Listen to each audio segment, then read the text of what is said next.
Yes, sir. Isaac, do like you normally do. Boost us up. Build us up.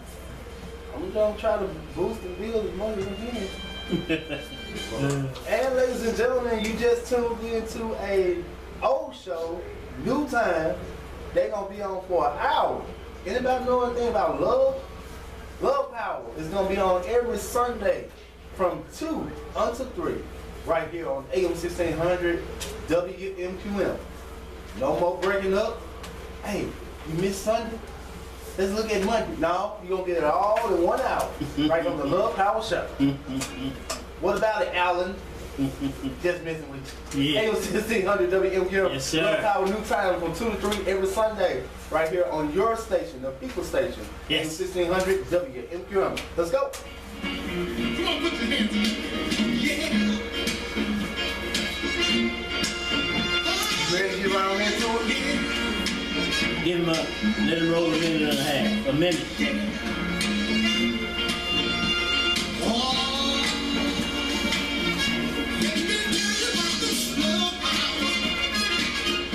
I think we can let him get a little fuller dose. We get motivated. About what, minute and 30 seconds? Yeah. And, No, minute and 7. okay, you have it. Talking about that thing, yeah. And you walk in the street late at night. Talking about that thing, yeah. That sometimes make Roll in 5 seconds. All right. 5, 4, 3, 2, roll. And welcome to the Love Power Show.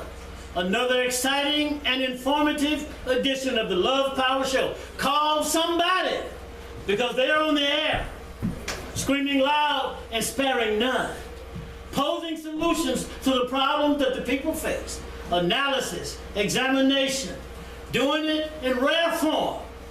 The Love Power Show, every Sunday right here at 2 o'clock from 2 to 3, AM 1600 WMQM, Memphis, Tennessee. And if you want to get on the line, 901-327-3400 or 901-327-2500. We're going to open up, and then we're going to go to the lines if you're out there. If you're not out there, we're just going to play ball. And let's move with the quickness, where we discuss all of the relevant issues. Everything from the sublime to the ridiculous. Yes, we have guest speakers who are exciting, interesting, fascinating, knowledgeable. And I might add, these guests are thought-provoking. In the studio with me right here, right now, Lonnie Simmons, Jeffrey Steele, Omar Baroudi, and we hope Brother Talib El Amin will be approaching. Today, we are talking about building an economic foundation, and we're going to call this group of people of African descent today. This was what you would hear us referring to. Now and then you may hear the word black people. Omar, we've talked a lot about debriefing, the necessary to be debriefing, and we can add some words like indoctrination to that, etc. Is this conversation necessary to have when it comes to talking about people of African descent? Is it necessary to talk about that, and why is it necessary? You know, when you have taken and altered a person so that they're not who they originally were, and then you put into them some attitudes and spirits that make them hate themselves and make them even suicidal and fratricidal. To make things right, you have to go back and put that person back into the condition that you found them. When astronauts go into space, space does something to people who go there. And so when they come back out of space, a medical doctor and a psychiatrist has to interview them to make sure they're in their right mind. And they're not up there 400 years. They're up there just a few days. But they got to make sure that this person can speak to a news reporter or can speak to the public or their own family. They want to make sure they're put back in their right mind, because if they're not in their right mind, they won't be able to speak to anybody but a psychiatrist. we got to know that black folk who had 400 years of suffering under the yoke of white supremacy has to have a debriefing done, and it has not been done. And do I hear you saying that people of African descent are, in general terms, out of their right minds based upon what has happened to this group of people we talk about historically? Do I hear you saying that? They're out of their right mind, not just in America, but all over the planet Earth. They're out of their right mind. And I hear you saying they, and when you take a group of people, you're talking about this is where we are today and the essence of slavery, the slave holding system. And are you accusing that entity in terms of the state of affairs that people of African descent are in today? You know, slavery, apartheid, and other names you can call it are just subcategories of white supremacy. Okay. And it exists all over the world. And what we got to do is we got to solve the problem of white supremacy. That's part of the debriefing process. We got to deal with that. Okay. I want to come back to you, but let me get Lonnie in here real quick. Lonnie, what are some of the things that people, I see you have your notes there, of African descent have to do? Well, let me ask you this first. Do this group of people possess wealth, or are we simply consumers affected by the disease of consumerism? Is consumerism, the way we look at it among our people, a disease? Is it anti-productive? Work with that for me, please. I want to add, like Brother Baruti said, you know, it's not just in America, it's all over the world, and the cause is colonization by the Europeans, so we do not own any resources, and what we will have to do, since we do not own resources and we are considered a #1 consuming group, like this article we were reading this morning, you know, out of all the ethnicities that come to this country free will, you know, when they set up their businesses, they set up their businesses in the poor black areas and not per se the rich area, because they know white people not gonna spend with them. You know, they know that if they want to gain wealth, they target and advertise to black people. So I do agree that we have some type of disease because we're not producing any of the products that's out there being sold. So everything from food to your clothing is bought from another culture, Okay. a nation.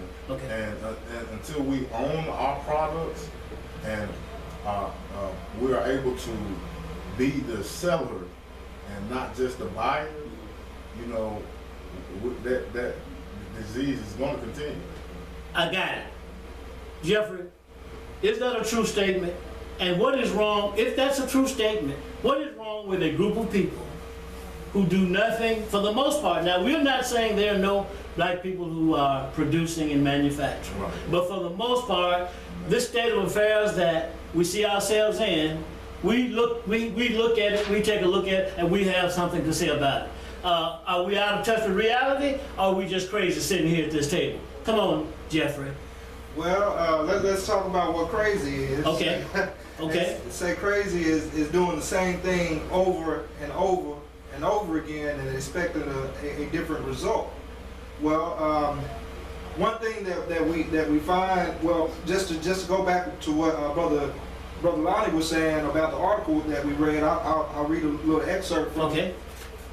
It's in the Huffington Post by Eric Hamilton. The title of the article is "Our Black Leaders Have Failed Us." Which is, you know, that's what he named the article. Okay. But within his article, it says, "I'm an ex-Yahoo employee, and I work with many Chinese Americans in Yahoo's Burbank, California. A co-worker of Chinese descent told me about his Beijing-born cousin who didn't speak a word of English, but was planning to open a jewelry store in the Los Angeles area. I asked my co-worker, is your cousin opening his store in the Hollywood Hills or in some part of the high property value area? He replied, hell no. Okay. Rich white folks would never buy from my cousin. He's opening his store in South Central LA, the Compton area. I never followed up, but I'm sure these Chinese entrepreneurs made a lot of money selling bling in the hood. God bless them, seriously. This is just an excerpt from the article, but in this we see exactly what we're talking about. We have people from other nations and other ethnicities who are actually setting up shop on us. And theirs are the only shops that are available. And so this goes into the whole idea of us being consumers instead of producers, because they're actually, well, let's really talk about it. If we're talking about jewelry, what percentage of the world's, what percentage of all the diamonds in the world come from Africa? That are bought in the black markets in Africa, make it over here to the United States and other parts of the world. See, those are still resources that come from our motherland. And because we're colonized, we don't own those resources, nor do we own the capital or the means of labor. So they're using our time, they're using our land and our resources to sell things back to us at extremely high rates. And this is part of our disease, and it's getting worse and worse. Okay, I hear you connecting people of African descent with people on the continent of Africa. I hear you doing that. And historically, that makes good sense. Omar, can I ask you a double question? Yes, sir. Okay. Always okay. Well, I can say that you are a thinker. Thinking about that particular one. What do you say to people who say, let's get to the solution? Can you get to a solution without understanding the problem? Is that cause and effect? And the second, no, go ahead. I'll do that, and then I'll come to the second question. Go ahead. You know, when you go to the doctor asks you more questions than you ask him. In fact, before you even go to see the doctor, he wants you to find a medical profile of your family medical history. You have a family history of heart disease, hypertension, diabetes. They want to know what goes through your family, because there's some genetic connection between you and your family. So you got to tell him what ails you so he can prescribe something that can cure what ails you. You got to go back to that. Now, you know, some people might disagree and say, we don't need to talk about white supremacy. But white supremacy is still here. I mean, there was a man a few days ago just got hung down in Mississippi. A young man in South Carolina was hung. He dated a white woman. He's a star football player. Jermaine Carter got hung down around the same place that Emmett Till was killed just 3 or 4 years ago. So white supremacy is here, although it doesn't always end in some physical lynching. Often it's police assassination, political lynching, or some other kind. But white supremacy is here. You got to understand the problem before you can solve the problem. And so, if you look at examples across the earth, when Nelson Mandela was released from prison, there should have been reparations, because those white people that controlled South Africa had stolen the land from the people that lived in South Africa originally. And when he got out of prison, he should not be asking for equality. He should not be asking for a seat on the bus with white people. He should have been asking for, let's return the land back to the owners that you stole it from. To the original landowners. Let's return the gold and the diamond back to the people you stole it from. And if you do that, let's look at that. Because we need reparations in America. Let's roll. Somebody takes, and I'm driving down the street in my Hummer, and somebody comes with a tractor trailer truck and hit me from the rear. And even though I can still roll, that don't mean that I ain't gonna report the accident. My car's towed up. And somebody gotta make me whole again. So when you take me for 400 years into slavery, and even though I can still walk and talk, that doesn't mean I'm whole. You let me out with no reparation, no repair to me as a human being. And then my injuries to me. I don't get anything, I have no compensation for that. You've given reparation to the Japanese when you interned them during the war when Japan was fighting America. You give reparations today to the Jews. Even though you didn't kill one Jew, Hitler killed them. They killed 6 million of them, but you still give them reparations. And you make sure they get at least $5 billion of our taxpayer dollars in their treasury. You even give reparations to the Indians. But we suffer more than any of those groups combined. Okay, I want to make a quick announcement. There is a $3,000 reward for any information leading to the apprehension of the individual or individuals who murdered Deborah Lynn Redd. Omar, let me go back to you real quick. Is it time to withdraw our economic input from white establishments, Koreans, Arabs, and the rest of them? You know what we should do, and we can, you know, we're so addicted to ignorance. What we should do is go on a fast. We should go any Chinese, Japanese, Korean establishment, I don't care what they say, whether it's hair, beer, whatever they say, we should quit buying from it. And we may have to do it gradually, but by this time, by Black History Month next year, we should not buy from a Japanese, a Korean, or anybody that don't look like us. If they're not donating money to the community, even if they do look like us, we shouldn't buy from them either. We should boycott it, not just boycott it, we should permanently not buy from them. We have $1.3 trillion in the black community. And if we took that money and flipped it, like the Jews do, they flipped it 16, 17 times, and we flipped it 5 or 6 times. We could eliminate unemployment in the city of Memphis. We eliminate it altogether. There was a study done by the New York Times back in 2012 that said that somewhere between 50 and 52% of black males aged 18 to 64 were unemployed. With that kind of unemployment, but this kind of economy where we got $1.3 trillion, that shouldn't be that kind of unemployment. But because we give our money to people that don't look like us, then we blame them for the problem that we suffer. And it's our responsibility to solve our own problem. I could eat Chinese food because I don't see no black Chinese cooking food. I don't see them owning a restaurant. I don't go in there. And that was 3 years ago. Now, back to you, Lonnie. There was something that you were speaking about, similar to what he just said. What is required to get this point across to people of African descent? Does that require a form of discipline? It takes discipline, and we are going to have to be in a oneness. Our whole common agenda has to be the same. We have to acknowledge white supremacy, and we have to acknowledge that there's a war against our poor people. The people that we do elect, whether they look like us or not. Once they get what they I guess wanted, then it's nobody out there fighting for the cause of the poor, and that's around the world. And the poor people look just like you and me, and until we have the courage amongst ourselves, that war is going to continue. But as history shows us, nothing stays the same. But until that class or that group that is being oppressed, mm-hmm. whether it's information or whether it's resources, wealth, or whatever, until we come together with that one idea, and we have no chance. But I feel and I see change amongst our people.